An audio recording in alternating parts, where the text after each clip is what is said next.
Good morning, and welcome to my channel. My name is Argo Vermeer, and this is Collectivism Kills, or at Collectivism Kills. But the name of my YouTube channel is Argo Vermeer, and here we examine the metaphysics. I've explained this 100 times before, but what we do here is or what I do, it's obviously just me. This is clearly a low-tech operation here. It's almost a joke, really, but not the message, but the my command of technology. So anyway, what we do here is what I do is I I look at ideas, institutions, schools of thought, philosophies, theologies, ideologies, movements, popular movements per se, even aesthetics. And I examine these things for their fundamental metaphysical assumptions. In other words, the assumptions, either implicit or explicit, made about the nature of man and reality and God, if applicable. For example, if we're discussing some kind of theology or theological movement or religious doctrine of some kind, we want to look at what the metaphysical primary is. Specifically in those instances, and of course that is God. God represents the metaphysical primary for religion or religions, or at least the monotheistic religions. That's what God represents. So the root of all of reality, that from which all of reality is a function, either by some kind of corollary or by or a direct function.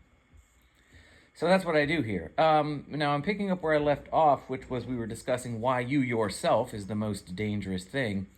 And I think for this series, I'm going to leave the cover photo or the thumbnail photo the same, because I found that picture, the man inside, the danger man inside picture, and I thought that was highly appropriate to the message in this series, because that's the point I'm trying to make, is that there is a man. And when I say man, I mean, I'm referring to mankind. That's not a gender-specific term. That's a term for the species, right? Mankind. So man refers to, obviously, both sexes, men and women. But there is a singular man, capital M, inside each one of us. It's the individual self. That constant, that existential constant, that frame of reference by which we experience all of reality. It's that self which is distinct from our environment. So the thing that makes man man and not an animal is he is able to make a conceptual distinction. His ability to conceptualize himself, which of course by that I also mean herself. So one's self singularly, as distinct from his or her environment, which would be obviously the environment, the world around you, and your body. There is this natural ability of man to make this conceptual distinction between the absolute singular self, what is man metaphysically, the conceptualizing self, and his environment, which would include his body. We understand there's a distinction between what we are in our metaphysical sense, the singular self, me, that which allows us to use the pronoun I, and our body. It's my foot, it's my hand, it's my brain, it's my heart. Same with you, right? So that's what I do here. I look at the metaphysics. And I liked that picture. I liked that photo, that picture I used for the thumbnail, because I thought it was highly representative of what the world fears. The world fears the acknowledgement of the individual self. And I'm explaining that mankind has been socially organized for thousands of years based upon the collectivist metaphysical principles, which say that man's only legitimate existence is as a function of some group identity. Man can only be an iteration of some transcendent force outside of him. And so the idea the validation, the verification, in the objective proof of an actual man qua man, man's self, himself, herself, myself, yourself, capital S, represents a threat to the status quo. And of course, an awful lot rests on the status quo, the idea of centralizing power into the hands of a few enlightened, what we call philosopher kings, that have been given the gift and the calling to compel all of the blind and unwashed masses by force and threats of force into, quote, right thinking and behavior. These are collectivist metaphysical principles which have been organizing man globally for thousands of years, and we can see where that gets us. All of the misery, all of the moral atrocity that you see in the world, from a simple mugging on the street to an object genocide, is rooted in the collectivization of man, collectivist metaphysics. The idea that man has no fundamental moral value because he is not actually himself. He is a function of something outside himself. His existence is therefore his existence, so you qua you, your experience as a singular self, is merely an illusion at best. Your only true existence, your only true reality, is if you subordinate yourself to some collective ideal which is commanded by a centralized authority, an incarnation of the transcendent power which created you. So, the incarnation of the collective ideal, the race, the nation, the class, the church, if it's like a theocracy. Now, in the postmodern West, the new collective ideal, the new postmodern religion is scientific determinism, and its most vociferous evangelicals are those in the new atheist movement. This is just another mystic, Gnostic religion. It's just another collectivist religion. There's plenty of them around. They've been around for 10,000 years. There's nothing new about the scientific determinist movement manifest in the new atheist evangelicals. This is just another Gnostic religion that's promoting man as actually being an extension of some power outside himself. The powers of the processes of evolution, natural law, the mathematical universe. This is all the same old Gnostic mysticism that's been around for thousands of years. Nothing new. Science is fine. But science, when it becomes scientific determinism, when it decides to make the observer a direct function of what he observes, becomes nothing but another run-of-the-mill, typical Gnostic mystic cult. You are not you.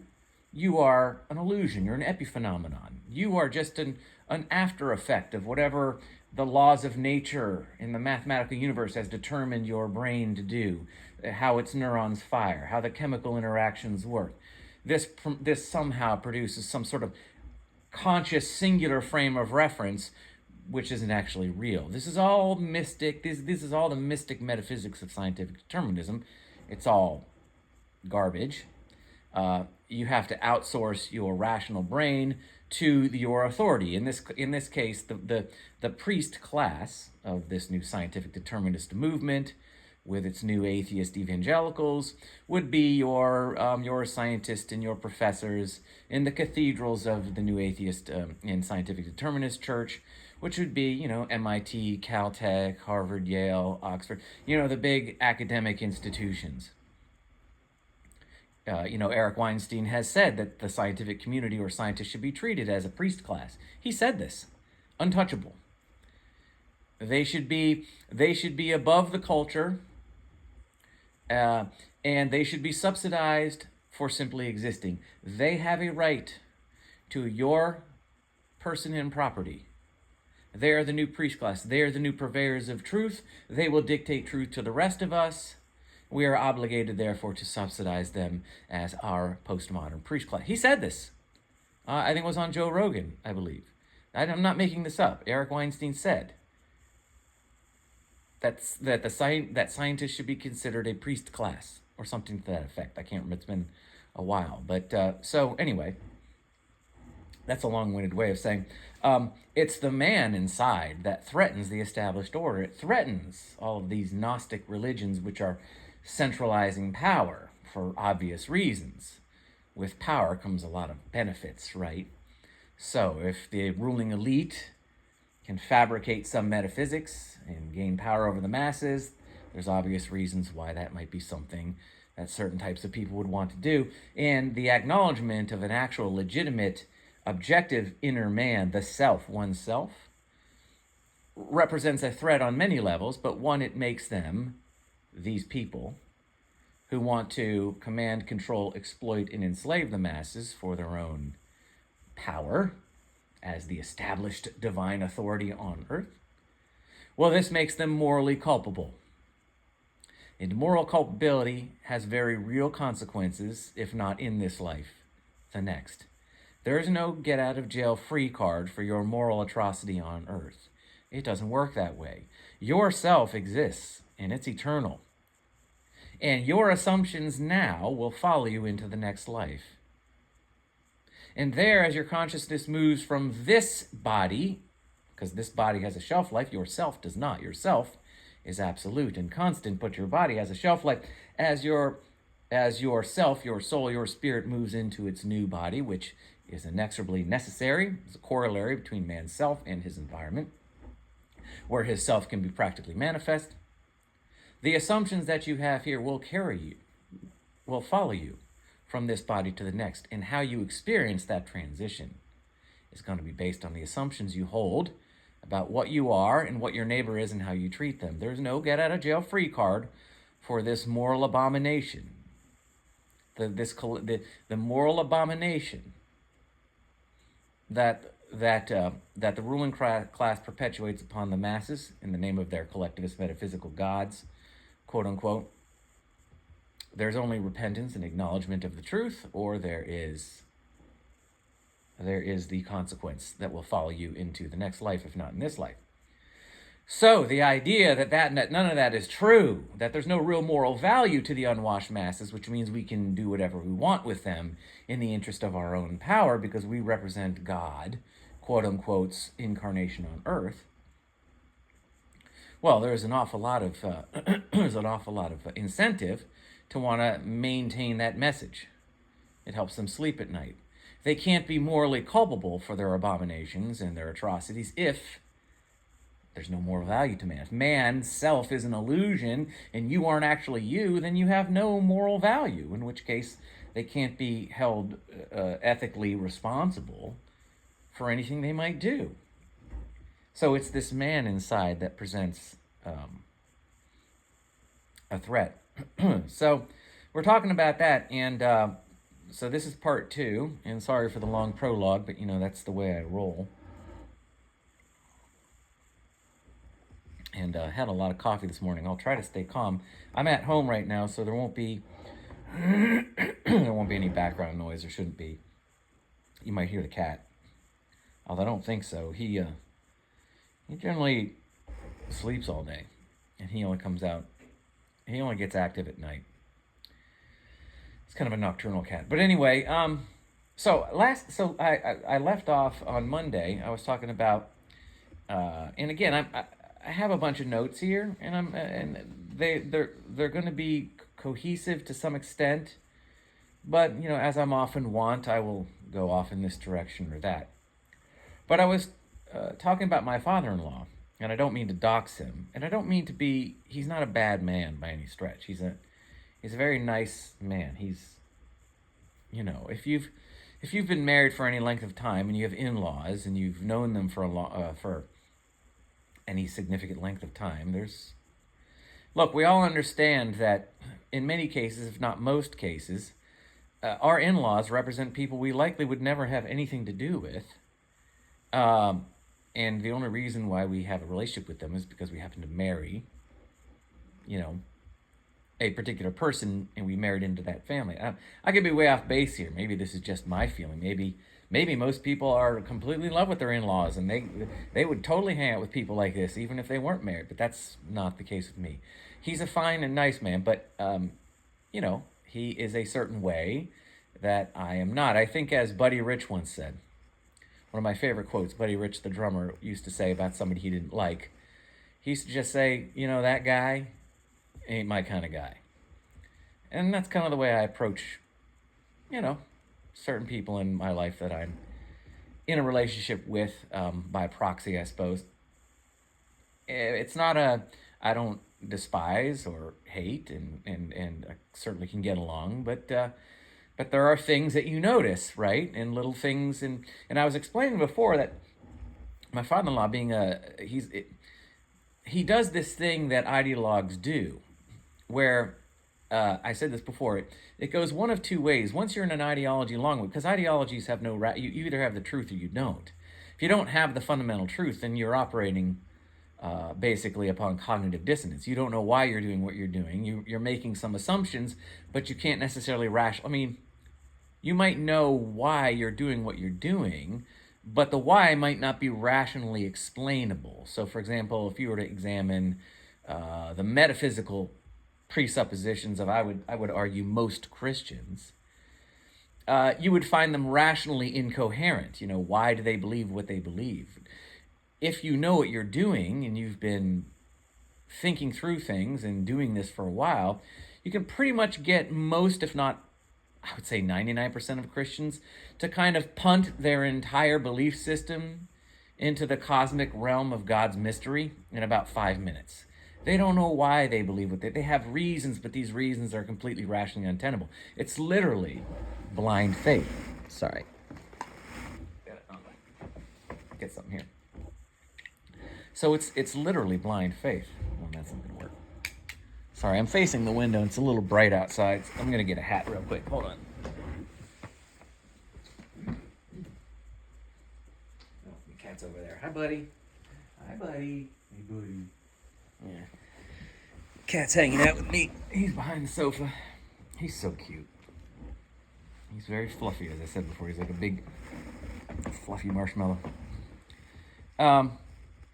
So it's all blind faith, literally. So what happens when you have people like this, these ideologues that haven't really examined their fundamentals, and the fundamentals they say they believe in are entirely rationally untenable, which is true of atheists, by the way, too. They're exactly the same way, which is why they do this thing too. I first noticed it in the church, and now I notice it in the new atheist movement. They're like two sides of the same coin, the new atheist evangelicals and the Christian. They're both mystics, right? I'm a Christian, but of course, as I said, I've left the church and have I threw away the metaphysics and the presupposed metaphysics and the doctrine of the church in the West because they're false. And I began to but instead of throwing the baby out with the bathwater, I was like, well, I'm not going to I'm not going to all of a sudden become an atheist, because I'm not that obtuse. I'm not saying all atheists are obtuse. I have a problem with atheists. I guess you can thank the comment section for that, because they're horrible in the comment section. They are just awful people in the comments.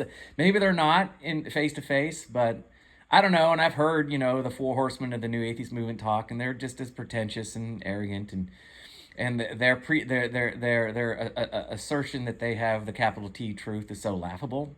They won't even have a metaphysical discussion, really. It's all epistemological for them. But they want to claim that they have the truth when they actually never want to argue the foundations of...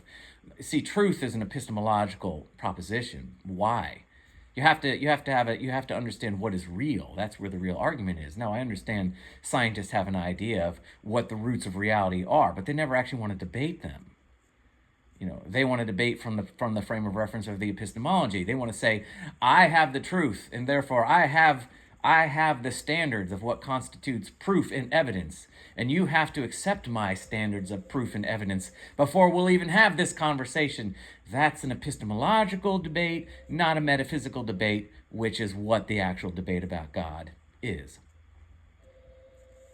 Sorry, that's my landline phone in the background, and it's really annoying because we never use the landline anymore because it's always just spam, so we just ignore it. So it's really annoying. I can't seem to find a place in my life that's just quiet, that just doesn't... I'm not trying not to get upset here. It's just, I can't... Just the way I've sort of organized my life is just... I can never find a really absolutely quiet time. There's always something that has to interrupt. And I know it's my fault. I get it. It's how I've chosen to do this, but still, I guess I'm annoyed at myself. But see, then I lose my train of thought because the freaking phone rings. Anyway, so anyway, it's a really so debates about God are a metaphysical discussion, but the atheists never want to argue their metaphysics because they think they're already pre-established, and that if you don't understand why their metaphysics are the right metaphysics, if you don't understand why their God, their laws of nature, their mathematical universe, if you don't accept that that's actually the only proper metaphysical interpretation of reality, then you're just a stupid fool. And we're going to argue from my standard of proof and evidence, or just concede that you've lost, you stupid, foolish theist. You and your belief in the flying spaghetti monster, screw you, you know. So I've seen the Four Horsemen of the New Atheist Movement. They're just as horrible, you know, and pretentious and presumptuous, and with their clumsy religion as any Christian was. But I first noticed this in the Christian church, that what ends up happening is you go one of two ways. You either accept that you really don't understand what you, well, anyway, so I threw out the doctrine of the metaphysics, and I began to sort of think about the nature of God and Christ, and what this relationship could rationally look like. And I read the Bible, and I started to kind of read it to see what it might actually say, free from sort of some preconceived, presupposed metaphysical and doctrinal lens, which is you see, the Bible doesn't inform the doctrine of the church in the West. The doctrine informs the Bible. So the Bible is interpreted according to already pre-established Gnostic, Eastern pagan metaphysical presumptions. This is the problem with the church. The reason why the church that Christianity is quote unquote full of contradictions is because the contradictions aren't actually. Is because the contradictions, in other words, aren't the problem is not with the scriptures necessarily, or with a belief in God or Christ. That's not really the contradictions are a product of the doctrine and the metaphysics, which are not Christian. They are pagan. They are Eastern Gnostic metaphysics. Christianity in the West, since the time Christianity was synthesized with Rome, with the Roman state, has become basically an attempt to integrate Gnostic Eastern pagan metaphysics with Christian ethics. This is not Christianity, and it's certainly not the Gospels if you read them. So I read the Gospels, and I said to myself, wow, this actually, if you throw off all of what you're told this is supposed to mean, and you read it afresh, and you go, well, what could it mean if it wasn't irrational, if it wasn't contradictory according to this preconceived doctrine? And it all of a sudden, it started to make sense. So, in other words, I'm a Christian, but I'm not a Western church Christian guy because I'm not an ideologue. And I just don't believe that. I simply do not accept that you can have an entire belief system in philosophy rooted in cognitive dissonance, which is what the metaphysics are of the church in the West. So, sorry, how are you right? Millions of Christians, I don't know. I don't know what to tell you there. Sorry if it sounds arrogant. I've debated hundreds of Christians. I'm sorry. I have yet to get an answer that doesn't punt all of the problems with the Christian fundamentals into some kind of shrug. It's just all God's mystery. We don't know. But anyway, so what I was trying to say in my rambling way is that what people do is they either go, okay, I don't have the truth. I realize that all of what I do and what I believe and what I say is rooted in these assumptions that I can't defend rationally, so I need to rethink my root assumptions. Now, this is what happens 1% of the time, 0.5% of the time. And the problem is, because in order for people to get to a point where they're forced to, or they feel the need to, or the desire to reinterpret their assumptions, it almost has to be an existential threat. It almost has to be life or death before they'll do that. And sometimes not even then. So maybe 1% of the time, people go, I'm not sure what I believe. So I'm going to reevaluate my assumptions. And no, people who go from the church into the new atheist movement or go from one religion to another, that doesn't count because you're just exchange. It's all semantic. It's all superficial. You're not fundamentally. You're not reinterpreting or trying to understand your metaphysics. You're just exchanging you're just exchanging. Uh, you're just going from the frying pan into the fire. It's a lateral move, in other words. So it doesn't really count. You're just going to a different church with a different name and a different name for God. But the metaphysics, which are the whole problem, you never actually question those. You never actually reinterpret those. So that doesn't count. It doesn't count if you go from being a Christian to an atheist. It's the same metaphysics, the same determinist metaphysics. You're struggling with the same cognitive dissonance. You only think that because you changed your company and you changed the liturgy and you changed the words you use, and you even might have changed the name for God. You might call God the laws of nature, the mathematical universe. It's still the same metaphysics. You're still in the church with the same problem you had before, which is why so many atheists are angry, because they left the church, some of them, or many of them, or I think a lot of atheists are people who used to be religious, but that's why they're so angry, because they went into the new atheist movement thinking they would find the truth, and they haven't. They're stuck in the same place, and their pride won't let them go. I don't know. Maybe this isn't actually as freeing as I thought it was. Anyway, and if you're an atheist, it's just going to leave some stupid insult in the comment. I'm just going to delete it. Yeah, I don't care. I just don't care what you have to say. I just do not give a shit. Not interested in hearing from the atheists that want to come and vomit their id all over my comment section and have a temper tantrum like a 2-year-old because how dare I question their doctrine. No, if you have a legitimate question, that's fine. But if you're just going to be some kind of atheist asshole that's just going to leave some insult, kiss my ass. Don't care. I've dealt with you people long enough, and I'm not going to be nice about it anymore. Piss off for all I care. And if this means I only get 2 views, I do, but I'm not dealing with these people. So I had to deal with Gnostic, mystic, cognitively dissonant fanatics in the church for like 35 years. I'm not doing it with atheists. You guys are the same fucking way as these Christians are. You're the same kind of person with the same bullcrap metaphysics, and you're gonna get all pissed off because how dare someone disagree with your capital T truth? No. Sorry, no. I'll have a debate if you want to have a metaphysical debate, but I'm not going to sit there and entertain your insults. So, yeah. All right, calming down. Yeah, you can tell I have a thing with atheists. So what 1% of the people do is 1% of the people go, okay, I should probably re-examine my metaphysics and try to find some truth here. But what the other 99% of people do is they won't talk about it. They won't debate it anymore. They'll do what I call drive-by evangelizing. So they'll blurt out their opinion, and then when you challenge it, they'll clam up. They'll tell you the truth, quote unquote. They'll tell you what they think, but you're never allowed to question. That's where my father-in-law is. He will say things and he will make assertions and assumptions, but if you try to ask him a little bit more, you try to go into depth about why he thinks that way, or perhaps maybe he might want to understand an alternative position, he just doesn't want to hear it. This is a very dangerous thing. It's intellectually dishonest, and frankly, it's immoral, and it's not Christian. And it does speak to what someone's spirit is. It speaks to a spirit of fear and uncertainty, and a devotion to a lie, because the lie or the potential lie is more important than the truth. What a person who asserts an opinion but will never entertain criticisms or bother to debate ever is someone who is fundamentally conceding that the lie, because they don't know, if they're not willing to rationally defend their ideas, it means they don't understand them.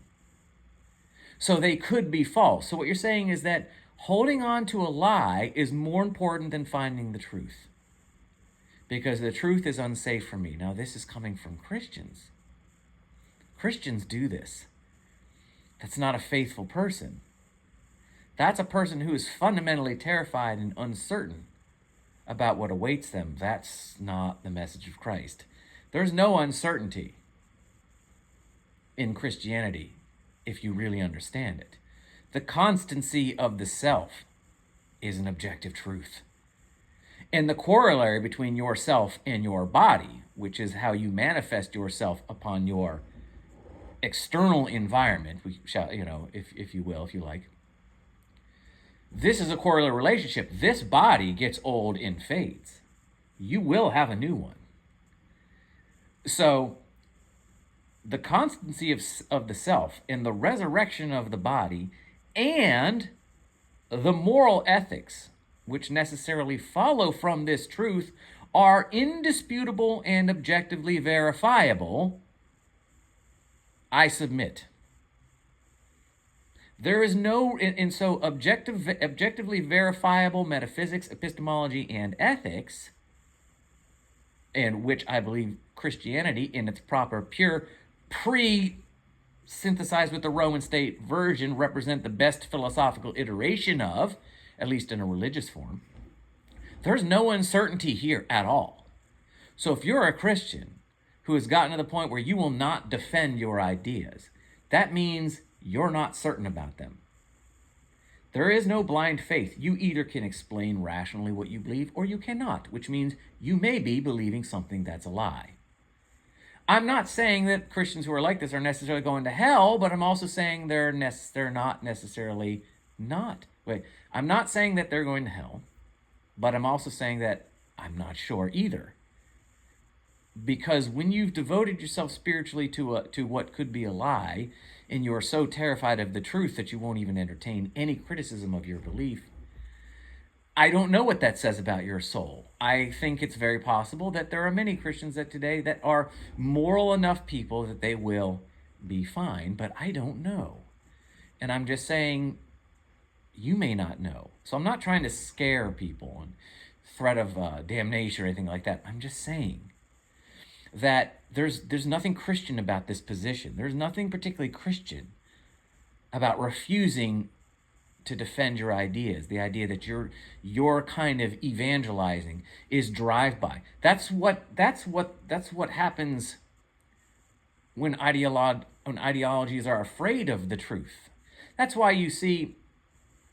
That's what propaganda is, right? That's what you see so much leftist propaganda. Like, I can't even, any movie that's made, like I have Netflix, which I know, I know, I have Netflix. I understand some people are like, why? I know, you're right. But anyway, as of now, I have Netflix, and I can't watch a movie that was made after 2020 because it's all propaganda. It's drive-by evangelism for the left. And, for the right, too, at this point. The uniparty is slowly becoming more obvious in the United States, or I don't even know if it's slowly. But this is propaganda is this. Propaganda is simply spurting out a truth, quote unquote, but refusing to defend your assumptions behind it.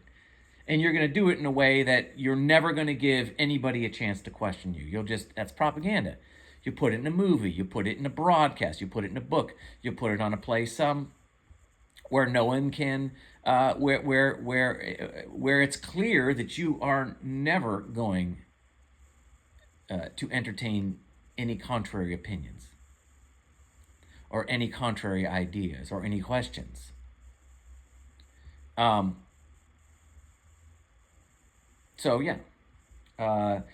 that's propaganda. But anyway, so that's the drive-by evangelism of the church, and of my father-in-law, which again I hate to dox because he's not a bad guy.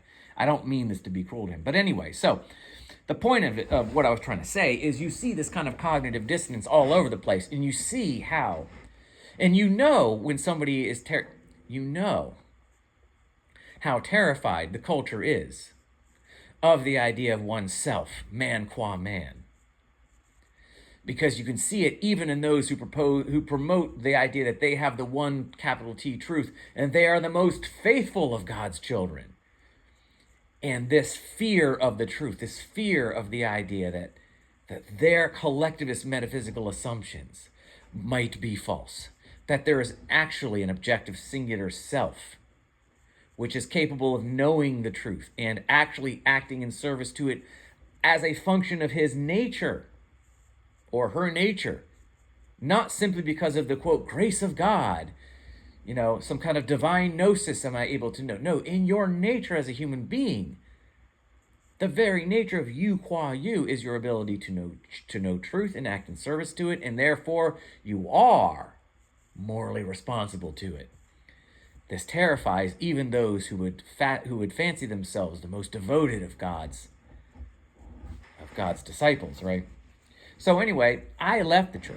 And I was telling you about this hypocrisy that I found was it's so subtle to other people, but see, to me, because I've been doing this so long, and likely to you, and thank you to any of you who are listening, and I do really want to again apologize. I think I remember in the last video I said something that was really insulting. I was complaining and bitching and moaning about the views, and I felt that was very inconsiderate to those of you who do come here, even though we're small in number. You're small in number. And I want to categorically apologize for that. That was the wrong way to think about that. And it did devalue you, and I very much apologize for that. But, so, I apologize completely. I was wrong there. Thank you for being here. So, likely you do too, but you can see this hypocrisy all over the place. So I left the church, right? Because I'm like, well, the metaphysics are all bad. I believe in God and Christ. This makes sense to me, but these metaphysics are a lie. This doctrine is false. It's a false doctrine. This is a false, your doctrine is false. What you're telling people about God and the relationship with God is wrong. I'm leaving. I'm not, and I'm not going to be here. I'm not doing this. So I left. Now, my dad, my father-in-law, I've known him for a long time, and he has, on a number of occasions, left a church and gone to a new church because he doesn't like the pastor. Now, as I said before, it doesn't wash well with him that we left the church. And yet, and I asked you if you could spot the hypocrisy, and yet, so I leave the church, it's bad. I leave wholesale. He leaves the church and goes to another church because he doesn't like the pastor. Where's the hypocrisy? So he can leave the church anytime he feels like he doesn't like the pastor, his pastoral authority. He doesn't like the message. In other words, he doesn't like the message. So he's going to leave and go to a new church. That's fine, but if I don't like the message of any of the churches and I leave, that's bad. So you have to keep hopping around until you find the right church with a message that you like, or you know what, you could just leave the church. Maybe start your own church. Do a home church. Do a church with your family. No, that's bad. No. Do you see the hypocrisy? You can leave the church anytime you don't like the message as long as you go to another church. You see, you are obligated to the authority of the church. This is the Christian message, quote unquote. Oh, you can leave the church if you don't like the pastor, you don't like the message. That's fine. In some churches, that's not fine. And those churches are being much more consistent to their doctrine, because if you understand the doctrine of the church, who the hell are you to decide which pastor has the truth and who does? It's not up to you to decide what message you like and you don't like, laity. Your job is to sit your ass there and do what you're told. Your pastors are those who have been called by God, have been given the divine enlightenment to understand the truth and spread it to you. The reason why they exist in the first place is because you don't have access to the truth. They do. Now, I know Christians are saying, no, that's not true. Yeah, it is true. If you examine the doctrine, you have no rational right, according to your metaphysics and your doctrine, to ever leave a church because you don't like the pastor. The pastor is your spiritual authority. And the idea that you say, I'm going to leave this church and go to another church, but I can never actually leave the church.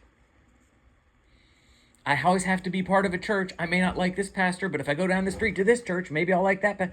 Why do you do that? Why not just leave the church? Well, the answer is because you have to be under some spiritual authority.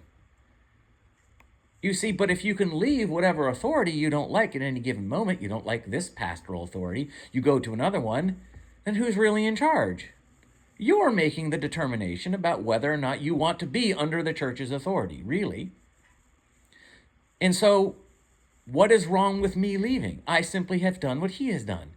I have decided that this authority is no longer legitimate, and none of them are.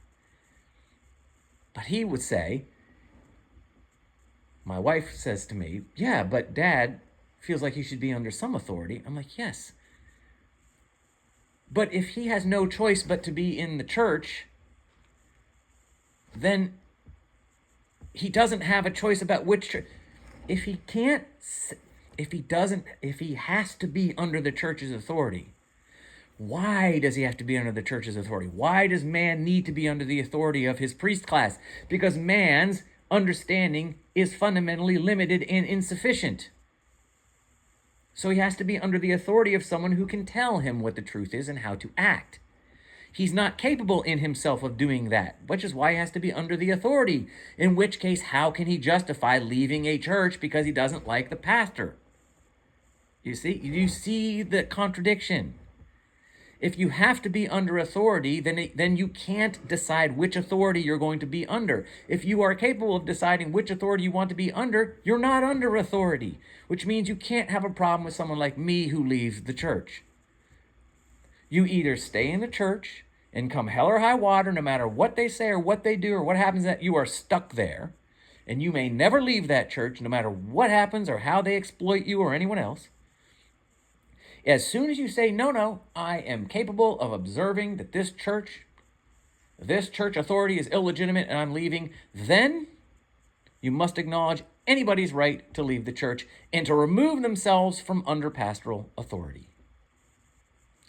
That's the only way you can do that without it being a contradiction. But do you see how people don't make that leap of logic? Do you see how easy it is to go, oh my gosh, Argo left the church? What an apostate, what a heretic. Oh, so-and-so has left the church 6 times in the last 30 years because he didn't like the pastor? That's fine. At least he's under some authority. Do you understand the hypocrisy there? It's such, but this is what we deal with. This is the kind of frustration, and this is the kind of exasperation you deal with when you decide to examine the metaphysics. Get ready, because it's gonna stuff you never would have noticed before will punch you in the face with reality. And it will be a struggle to wrap your head around, if you ever do. So, I think I'm going to wrap it up there. We're about 40. I know 40 minutes is like the worst time. I've heard someone say, is there nothing worse than a 40-minute video? And I get it, but I start to run out of steam at like 40 minutes, and then I get all spurgy, and then I create this unlistenable experience, or at least an experience that I don't feel is pleasant for my audience, which I do love and appreciate, even if it's just one of you. And I want to make this something that at least you enjoy. It's not high tech, but at least I can make it at least not unpleasant. But I thought I'd give you another example of what frustrates me. You'll notice that I go on YouTube and I kind of keep up what's going on in Russia, in the Middle East, and there's this perception that of the collapse of the West, which is not unfounded. Believe me, as one who is living in the States and has for the vast majority of his life, although not all of it. I was outside the U.S. once for a little while, but I can tell you it's a joke. If you happen to be someone who's not American and not living here, this culture here, I do not understand how this can continue. If you understood the level of depravity, of complicity, of apathy, of laziness, of ignorance that pervades this culture, the lack of creativity, it does make one wonder at what point are we just not going to be able to keep the planes flying and the boats floating. Like you're going to get to the point where the next generation is simply not going to be capable of doing even the most rudimentary things that any first world nation does, like keep its planes in the air. We have, I don't know what the average cost is for a car in this country, but it's got to be like $50,000. They can't even make the car market accessible to the middle class. Now, cars in the U.S., for better or for worse, is how everything gets done here. We don't have mass transit here that's reliable and safe and efficient. We just don't. The car is what the entire market and the entire society has been built around in this country. and they have priced it out of the middle class. Now, there's nothing rational about that, and this is just one tiny little example, but uh, I don't even know how I got off on this tangent, but I'm just saying it's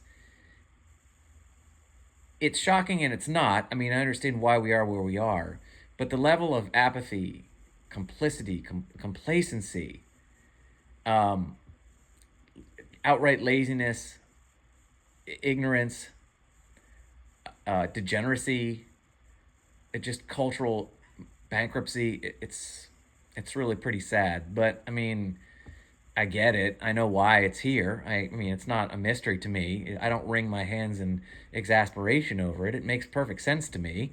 If you just look at if you look at the metaphysical presuppositions that this nation was founded upon, you understand that there's only one possible outcome, and that's this: a totalitarian state ruling over masses of lazy, ignorant, complacent, compliant NPCs. That's a harsh reality, but it is. It's like that movie I, Robot, and they had for all those the sentient robots, they had programmed in these rules about how they could interact with humanity, with human beings. You can never harm a human being. You have to help a human being no matter what. Something like that. I can't remember all the 4 laws. But the inevitable conclusion, I forget the character, but the character in the movie goes, you understand the inevitable conclusion of these laws is revolution. I think it was the guy who invented the robot. He goes, the inevitable conclusion of the 4 laws is revolution, meaning that the robots are going to take over and enslave humanity, which seems at first glance to be a contradiction to the laws, which were intended to dictate the behavior of the robots in a way that made sure that humans were safe. It's the same thing with the U.S. We established a government upon the principles that the rights, life, liberty, property, pursuit of happiness of the individual were sacrosanct and could never be violated. This is what we established our government upon, these ideas. And if you actually examine the nature of the state and what it understands about the nature of the individual, you would understand that it could only ever mean one thing, which is a perfect tyranny presiding over a completely morally bankrupt, degenerate, useless mass population. You would understand this is the only way it was ever going to go, as hard and shocking as that is for people to hear. So, yeah, these are the kinds of things that you'll start to see and start to notice, and it'll be exasperating because you will be one of the few that's going, why can we not see why this is? It's like, so anyway, as the West is falling, as the so-called free market capitalist West is falling, you will see popping up these communist opportunists, these communist talking heads going, see, we told you communism was the answer. Well, again, just like with atheism and religion, exchanging capitalism for communism, you're simply exchanging one religion for another. The metaphysics are the same. The collectivism which underwrites communism is the same collectivism which underwrites capitalism. They are both predicated upon collectivist metaphysics because they both imply the existence of the state. So you'll rarely, if ever, be able to convince a communist that they're just the other side of the capitalist coin, and vice versa. And you also understand there can never be any such thing as a successful communist state, because man is not a collective being. Man is an individual. You cannot collectivize, you cannot sublimate into collectivism that which is absolutely individualistic. This is why communism doesn't work, and all this talk about communism and communism being the solution, and oh, look at China, is all just lies. It's all nonsense. It's pie in the sky. It's more mysticism from these communist opportunists that are going to rise up and say, yeah, forget about all of the millions upon millions of mass murders and starvations and genocides simply in the 20th century history perpetrated by communist governments, and look at how great China is now. Look at how great Russia is now. You're never going to convince them that this is this cognitive dissonant nonsense. And this will start to frustrate you, but If we all do our part to chip in and chip away at the lies, little by little, maybe, just maybe in a few generations, we can make a little bit of a difference here. So I'm going to stop there. Okay, so it's not a 40-minute video. It'll be a 50-minute video, which is a little better. Thank you all. Sorry, I told you this was going to be slow going. I told you I wasn't going to barrel through this. This is going to be sort of a series where I'm going to focus on why the self is a threat to the established order, why the individualism threatens collectivism. But it was going to be sort of a roundabout kind of a way. There's going to be a little bit of, hey, Big Ben, Parliament. If any of you know that reference, just look up European Vacation on YouTube, Big Ben, Parliament. Just look up, European Vacation, Big Ben. Look that up on YouTube and you'll know that reference. So there's going to be a little of that in this series, Big Ben, Parliament, but we're going to get somewhere. Just let me do my thing. Let me just, what is it, vamping? Let me just vamp. Maybe that's the wrong word. Maybe that's bad. Maybe that means something that I don't want. Rapping? Let me rap. I gotta be careful. Maybe I don't mean vamping. I don't know what that means. Maybe I gotta look that one up. But just let me do my thing. Let me just rap at you. Let me rap at you. Yeah, you'll be a little. Oh, I've been there, done that. But trust me, we're getting there. Every wave might look the same on the ocean as you're traveling across the Atlantic from one point to the next. Every wave might look the same, but they're different. So let me do my thing, and we'll get there. I'm getting there slowly but surely, but we're in no hurry. We got, look, our souls are secure. We all have an eternity. We're not in a hurry to get. We don't need a bucket list. We understand that ourselves are eternal and absolute. We will always be here. There will never be a time where you will not be you. That this whole lie that you sort of blip in and out of existence, like you exist qua you, and then you don't. The transient nature of one. It's a lie. We got plenty of time. We're here for eternity. If not this body, then the next. No worries. We're going to do it. So I promise you, I'm getting somewhere. I won't torment you any longer. I will make progress is the point I'm trying to make. So, but just let me rap. Let me do my thing, and we'll get there. Okay. So thank you to all of you who have been listening or listen. If any of this is interesting or helpful to you, please like and share and subscribe. Love to you all. Once again, I sincerely ask your apologies if I ever seem like I'm complaining about my numbers or my views or complaining about my audience being too low. I apologize for that categorically. I appreciate you so much being here, for taking the time to listen, whether you like, don't like, subscribe, or not subscribe. It's all good. You're free. You don't have to do any of that. There's no obligation. You do you. I will make and can make no moral judgments about any of that. Unless there's a direct violation going on that I can observe, I cannot make any moral judgments. You do what you feel comfortable doing. And I will leave it at that. So, have a great rest of the week, and I will talk at you later. Bye.